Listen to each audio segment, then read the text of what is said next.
G'day, my name's Nick Gillingham. I'm the General Manager at Keytah, which is a farm west of Moree, and today we've just been at a soil pit workshop talking about crop nutrition and soil structure. Today I found it pretty interesting to look at compaction in our soil pit.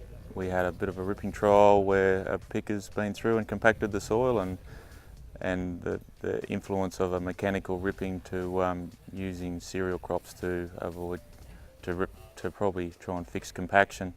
So I guess what I got out of that was that it's very difficult to use mechanical ripping to remove compaction. That's not going to cost a hell of a lot of money. So using crops like cereal crops, they mentioned was very good, but you need a lot of wetting and drying cycles for that to happen as well. So I guess the big thing out of that is try and prevent compaction rather than trying to fix it. So we do try and tramline to reduce the amount of traffic through the whole paddock, but yeah, it's very difficult with cotton pickers to stop that happening, especially if it's a wet pick.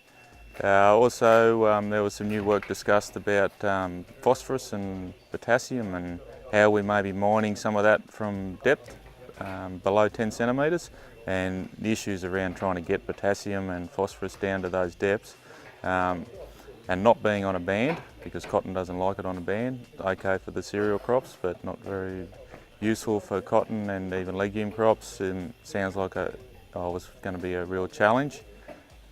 And also some of the new work about how much P and K has been taken away from the cotton plants, removing at harvest from the soils. So it looks as though there's some new data showing that maybe not as much P is being carted off the paddock as we first thought. So more around 2.8 kilos per bale instead of the used to be a lot higher than that from previous research. So we may be able to tailor our phosphorus rates back a little bit, but somehow we've got to get it down to depth, which is going to be challenging, and not in a band.